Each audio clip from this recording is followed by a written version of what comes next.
dumping everything you could ever imagine into the river. So then we'll flow into the lake. So where we get our drinking water from. Meaning that being sucked back into the intake cribs and pipes. Yum.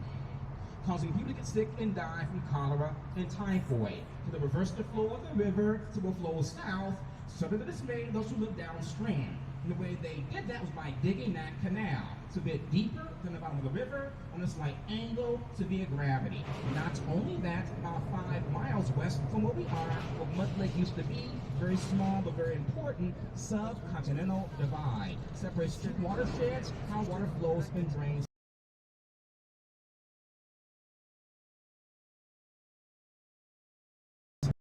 About 73 or 74 floors. It's going to have 635 apartments. Of that, 20% will be affordable on site. Right now, that's all I have.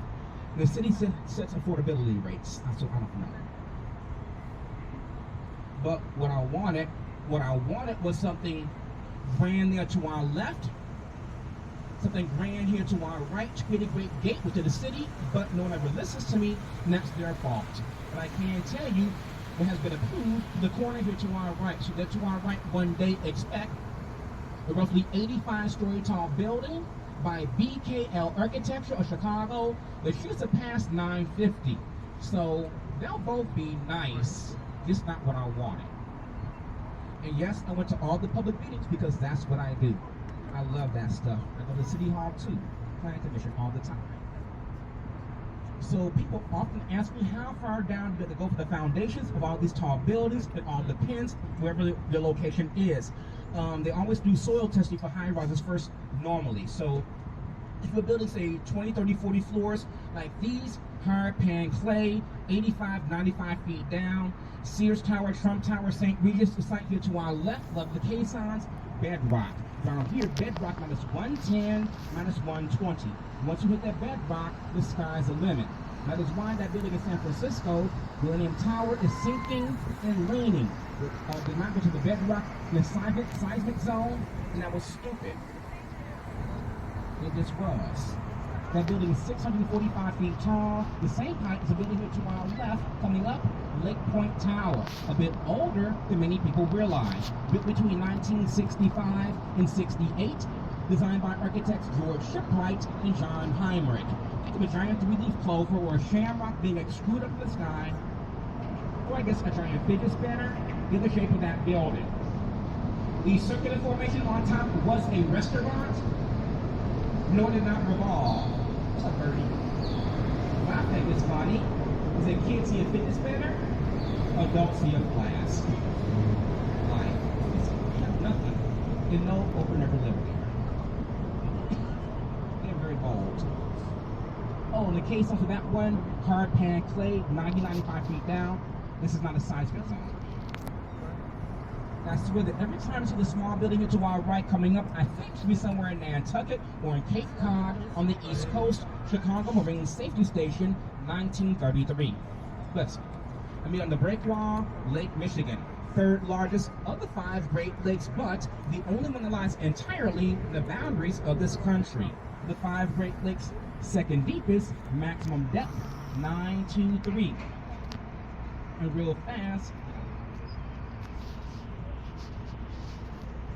City of Chicago flag. So 2 blue stripes, 3 white stripes, and 4 red stars. So each white stripe stands for a section of the city. Top white stripe, north side. Bottom white stripe, south side. Middle white stripe, west side. There's no east side, you have the lake. East side neighborhoods, no east. And we shall be back at the dock in like 5 or so minutes. There are no bathrooms on that dock, so if you need the restroom, the boat is your best and closest option.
was a plane suspended from the ceiling that was brought from the bottom of the lake and restored. Before we just get going, anyone from Detroit on board? Just trying to find out where folks are from. New York City? In the back? Boston? Cool. LA? I'm just naming places I've been. Already know Charleston. Okay. Welcome to everyone. The small inlet of water that goes around the corner here to our right is called Ogden Slip. This named after the city's first mayor, William Butler Ogden. Chicago was founded as a town back in 1833, population roughly 400. March 4th, 1837, population roughly 4,000, Chicago became a city. Today, about 2.7 million people in the city limits. Cook County, 5.1 million. Metropolitan area, about 9.5 million. Chicago gets its name from the Native American word Chicago or Chicagawa, which roughly translates to mean stinky wild onion or garlic or stinkweed. That's pretty much what grew on the banks of the river at the time. The area is very flat, drainage was not good, it smelled like a swamp. And by 2027, the land here to our right on this peninsula should be turned into a park, the name after the area's first permanent non-native settler, Jean-Baptiste Point-du-Sable, or DuSable, who came to the area back in 1779. He was born down in Haiti back in 1745. His mother was a Haitian slave. His father was French. His homestead was where the current-day Tribune Tower, Wrigley Building, and Apple Store are today. There are roughly 20 acres at that site. Was there for about 20 years, and at that time, that was the lakefront. For the most part, everything